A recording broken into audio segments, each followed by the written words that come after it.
The War Room is live on the KTAR YouTube channel. You can watch, you can listen. Thank you for being a part of this. We got an hour here in the War Room every Wednesday at 5. Let's look at our panel and let's get right to business. We've got co-founder of Lumen Strategies, Democratic strategist Stacy Pearson. Hi, Stacy. Hi, hello. We've got former Arizona Republican Congressman Matt Salmon back with the group. Matt, how are you? I'm good. How are you? And we've got a newbie. First timer?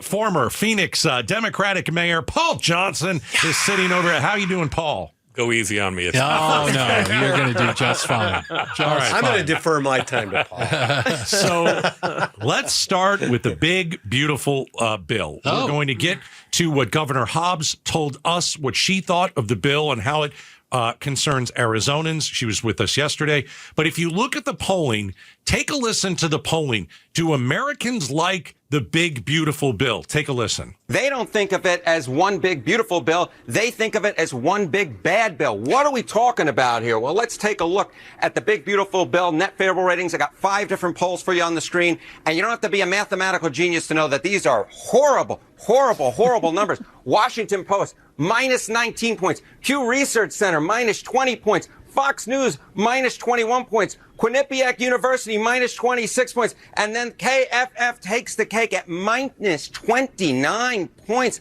on the net favorable rating. Holy Toledo, you just never see numbers this poor. What makes this bill so unpopular? Is it just the Medicaid talk alone? No. No? And Paul and I were talking about this before we came in, but the implications to the federal debt, I think, are probably the greatest. It adds $3.6 trillion. Can I push back? Push back. I am a This is the War Room. fiscal conservative. Yeah. I don't think the government should spend a penny more than it brings in revenue.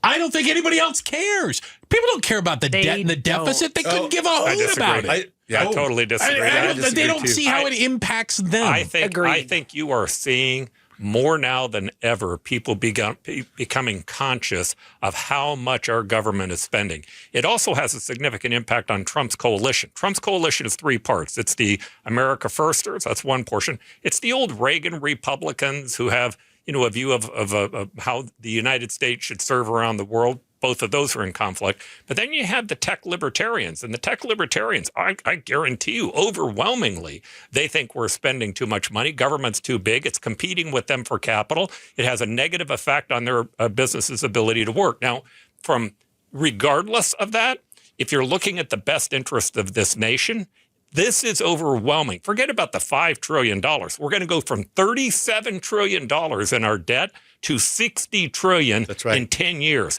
Now, you look at that number. Raedle points out that if interest rates stay 5 to 7%, you're talking about almost half of the federal budget will be spent in debt payments. Just to pay the debt. Democrats and Republicans better get their arms around this. And right now, the Republicans are spending not only more than did Biden. Here's what's worse. The only answer by the Democrats is you're not spending enough. Yeah, that's the problem. Nobody cares. The average Nobody voter, cares average voter does not care, and we see it about the national debt right now. What they care about is there were a handful of promises made in November that they voted for that turn out to be against and they voted for Trump, and it's against their self-interest. Egg prices aren't down. We're in conflict in the Middle East. We haven't gotten the Hamas and Israel fight settled. Yeah. And so the big beautiful bill, they're not zeroing in on the total amount of the national debt and what's that going to mean for their grandchildren's future. They're mad that things haven't gotten better for them. They still can't move. Interest rates are too high. Their rent hasn't gone down. That's what Stacey, this is. can I just slowly hit this, the cost of other goods is going to be inching up because of the tariff. That's exactly. Right. Exactly. And by the way, Stacey is better at politics than I ever was. I've worked with her before in the past. She's outstanding at those issues. We all love Stacey. That's right. But here's what I would tell you. Okay. Bill Clinton got in front of the country a long time ago, and he said, hey, there is a direct connection between the deficits that we're spending and your interest rates. Now, my own personal opinion is I think we should get close to balanced. Raedle points out that we should be about 3% of GDP, whichever side you're on. But here's the thing. So my tax rate is 37% instead of 39%. Okay, well, my interest rate's 5% instead of 3%, and it may go to 7%. that has a significant effect on my life, a big effect, much more so than going from 37 getting to the 39. tax cut. Yeah, you're going to more than eat that up in interest But payments. it takes leadership to sell that. And you can't connect just those dots. That's right. And the amount connect of the money that dots we're to spending, consumers. the amount of money that we'll be spending on interest on the debt alone exceeds what we're spending on all of our military. But what about your eggs? How are your eggs? How are your eggs? How much is a dozen eggs? No, that's right. That's right. And people, I think that people do understand that there is a correlation. They know that in their private life, you can't overspend and you can't pay off your MasterCard with your Visa. All right. We are inside. You got to balance. We're inside the war room. We've got Stacy Pearson, Matt Salmon, Paul Johnson. What we're talking about is the big, beautiful bill. The poll numbers that we played the clip, Americans hate it.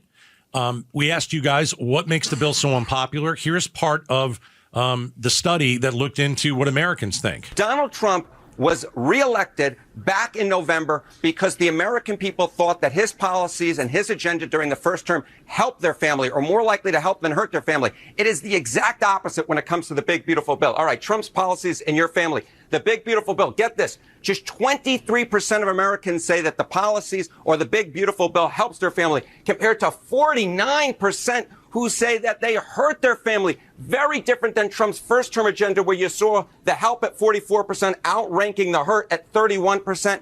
The bottom line is, Boris Sanchez, when you get more than double the percentage of Americans who say a bill hurts their family than helps them, no wonder it is one of the most unpopular pieces of legislation that I have ever seen. So people aren't feeling it, for lack of better terms. Well, and this is why the Democrats lost in November. We refused to acknowledge that during COVID, when we were sending money to families to stay afloat, that they were going to think they were better off.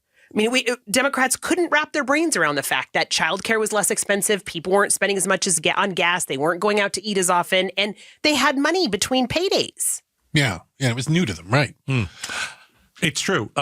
So we're inside the war room. The big, beautiful bill, they say, would add $3.3 trillion to the national debt. Let's hear a little bit about what Governor Hobbs said. She's concerned about the bill for Arizonans. Governor Hobbs on our show yesterday. I am concerned about this bill at so many levels. And we've talked about this before. The version that came out of the House, or out of the Senate, this morning, is much worse than the House version. The House version was very bad. What we know is that it will cut health care for hundreds of thousands of Arizonans. But when you say that, what does that mean? Arizonans who rely on Medicaid to get their health care. But that it doesn't only harm those Arizonans. There are many hospitals and health centers across the state, and rural Arizona in particular, that will go under if they don't have those Medicaid dollars paying for care that they're giving. So that means everyone who relies on those healthcare centers and hospitals is going to have their access to care compromised. That could be the difference in life or death for hundreds of thousands, if not millions, of Arizonans. That's number one. So I want to ask our guests, okay? Stacy, Matt, Paul, whoever wants to respond to it. Can you have it both ways? No way.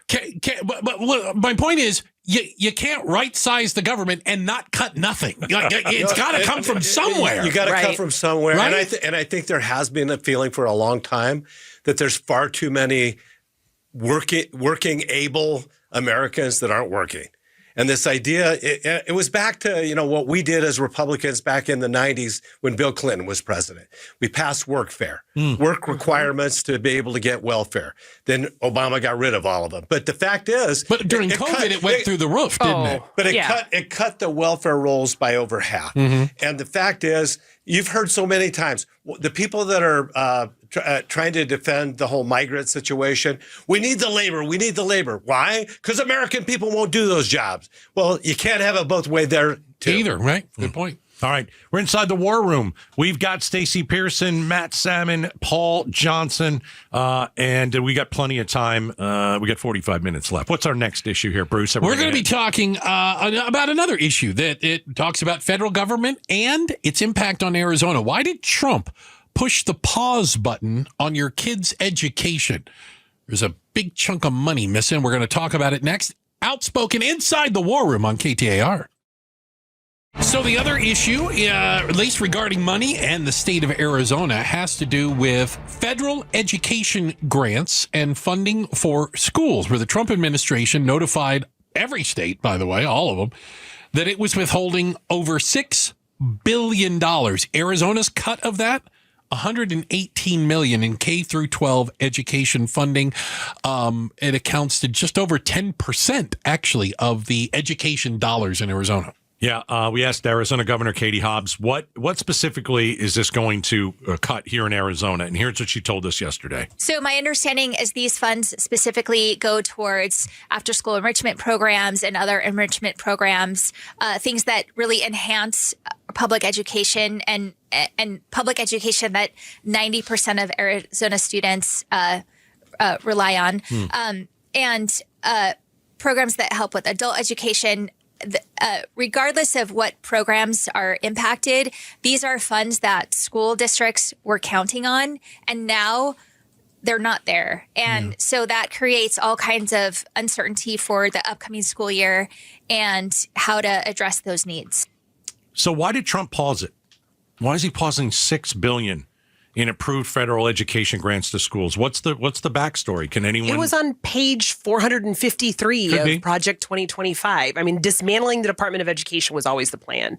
And there was so much in there, much like the debt or the deficit, folks stopped paying attention. There was too much bad news. They tuned out. Yeah, there's a lot that's happening, and it's hard to keep up with it.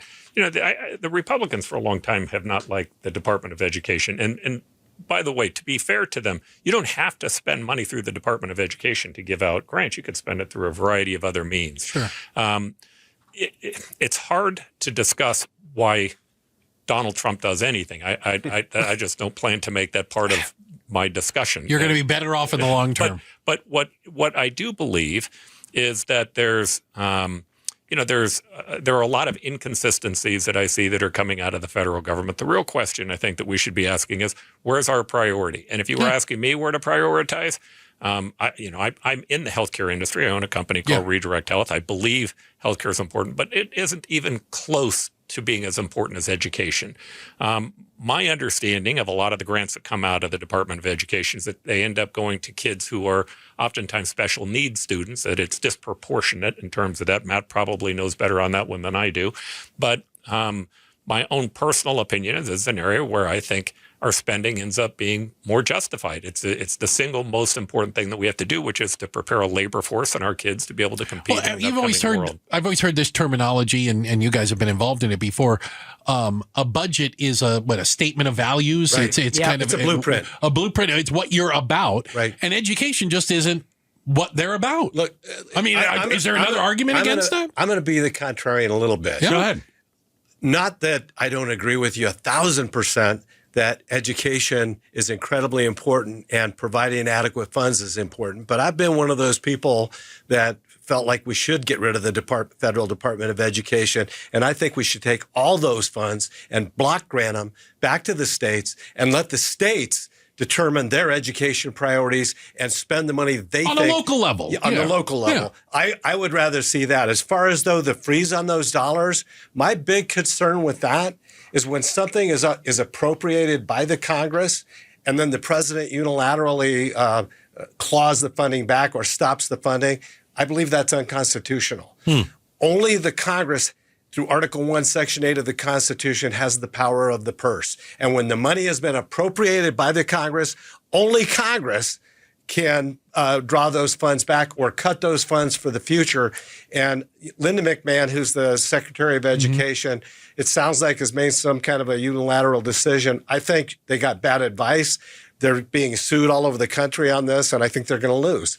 But make no mistake, I go back. I do not believe a federal Department of Education, which didn't even exist in this country until 1979, is essential for the education of our children. I think the better thing would be to keep the money in Arizona in the first place and decide with our elected leaders, our education leaders, how the money's going to be spent. I'm not going to be a big defender of the Department of Education either. To me, if you're getting the money to the schools, that's what matters.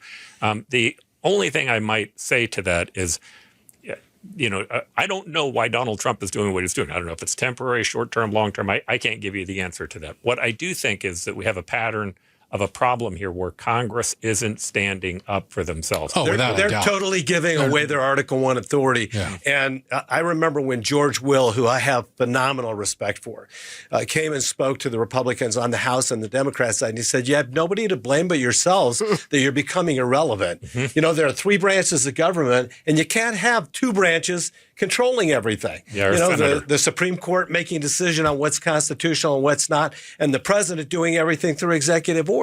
I love Senator McCain's speech on that, too. And you know what? And Senator Goldwater wouldn't have put up with this either. Mm-hmm. No. Congress needs to get back in the game. There are 3 branches of government. Well, do your constitutional responsibility and stand up and reclaim Article 1 authority. Well, former Congressman Salmon making an impassioned plea for this.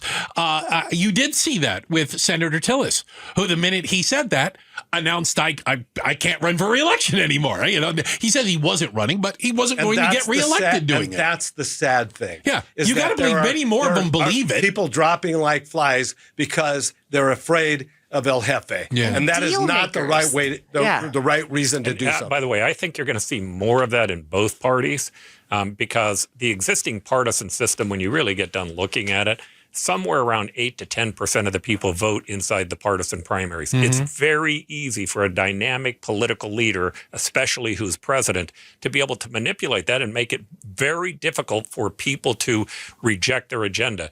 My own personal opinion is we need to find some type of change that opens that process up and that doesn't allow it to be this easy to primary someone. Fingers crossed. Your mouth to God's ears. That's former Phoenix Mayor Paul Johnson. Also, co-founder of Lumen Strategies, Stacy Pearson is in here. And former congressman for the great state of Arizona, Matt Salmon. Up next, will Arizona build a desert Alcatraz to jail illegal immigrants? Are we going to compete with Florida for this? It's coming up next. Outspoken on KTAR. All right, second half of the War Room. Here we go. Joining us on the panel, we've got Democratic strategist Stacy Pearson. We've got former Arizona Republican Congressman Matt Salmon. And we got the former Democratic Phoenix Mayor, Paul Johnson. What's your new book? What's it titled? We had you on a few weeks ago. What's Right with America? By the way, I get called an idiot over that name more than any other time in my life. Everybody goes, what is right with America? And the whole point of the book is there's a lot right with America. All right, go check the book out. Let's get into immigration. Let's get into some deportations. Let's get into the border. First, Florida is opening up a new migrant detention facility. Let's take a listen.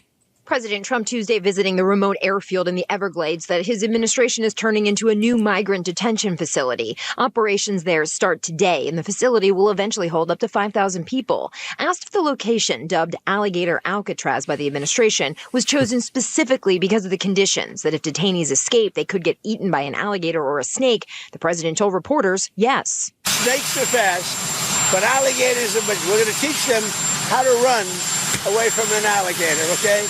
If they escape prison. All right. So why don't we start there, and then we'll get to what we're doing in Arizona. Paul, you mentioned in the last segment you don't try and get into Trump's head. I do, and I enjoy it. Listen, I don't like anything about this. I think it's disgusting. All right, but he's doing this for people who haven't even come here yet. That's the only reason. I think he's doing this to show people that are thinking of coming to America, you don't do it because look where we're going to put you. Yeah.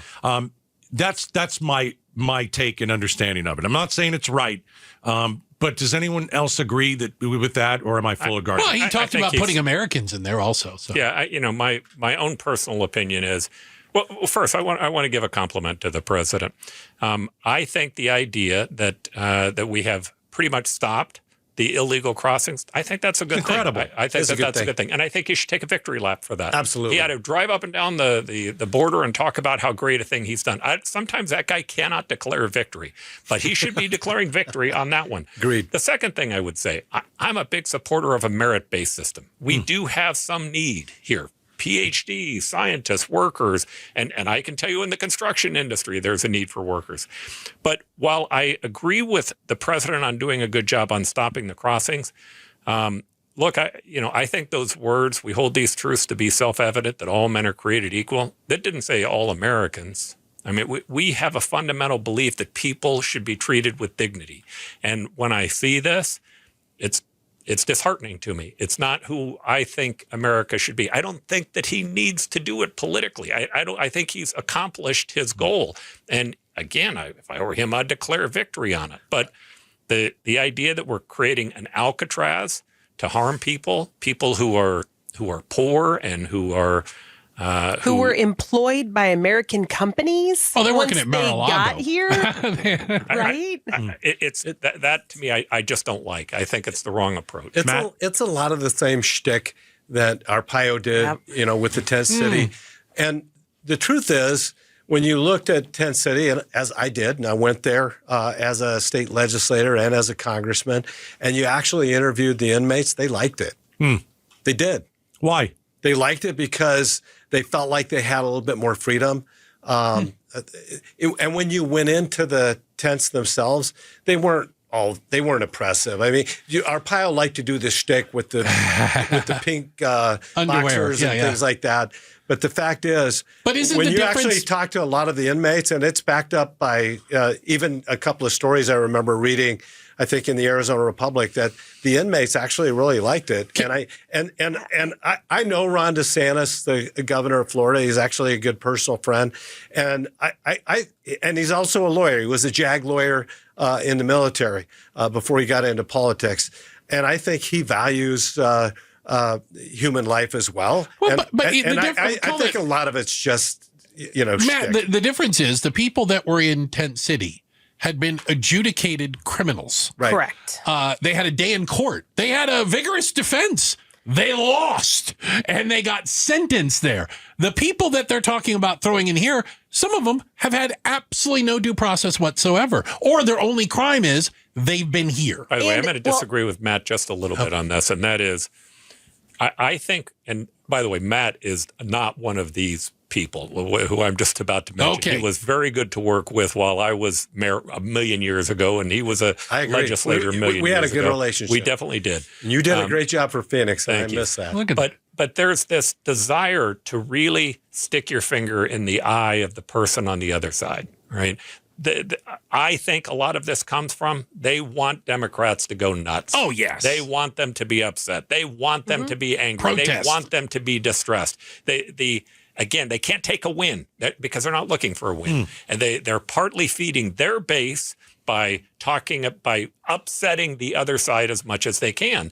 And all that's going to do is to continue to divide us. And I don't think it's necessary. It's an unnecessary part of what we need to do. I do think a part of what Trump's trying to do as well, or the administration is trying to do, is have that act as a deterrent as well. I think one of the things that you mentioned, the idea that you might be stuck in some place where alligators might eat you. I mean, you're fleeing a cartel. I mean, I think folks have been willing to take their chances for a really long time because they get here and they get jobs, and the folks that are employing our undocumented workforce they face no repercussions at all, be it the construction companies, the subcontractors, the hotels, whoever the owners of the companies are have faced no repercussion for hiring undocumented workers. That's a good point. And we know, and if what you're saying is true, and people like Tent City, that's the best argument not to do it again.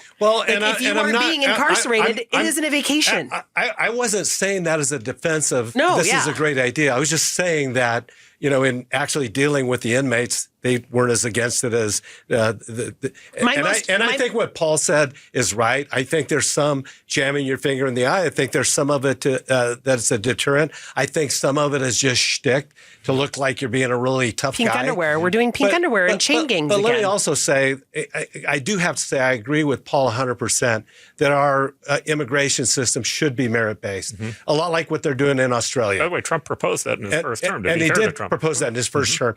I'm a strong supporter of the H-1B visa program. I think we should have the brightest and the best from all over the world. And here's what I would say to here in the United Democrats. States. This is my comment to Democrats. If you don't want him acting that way, then don't try to emulate it.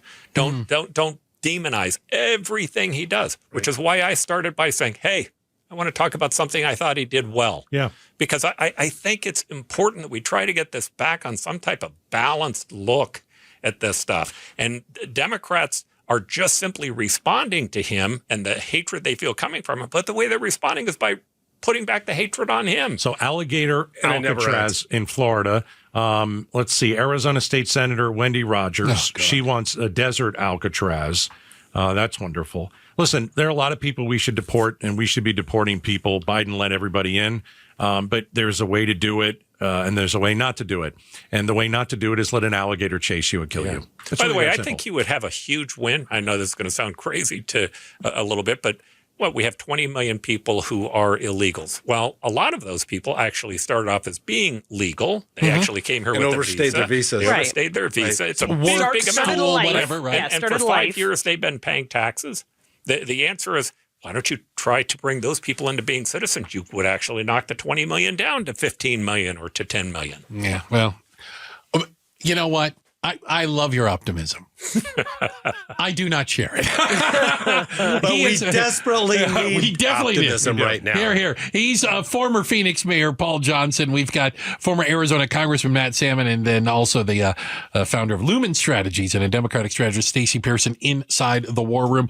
Up next, some Americans will not be celebrating the 4th of July. They should read Paul's book. Well, Yeah, they there should. you go. There you go. We'll talk about why coming up next. Outspoken on KTAR. All right, the War Room.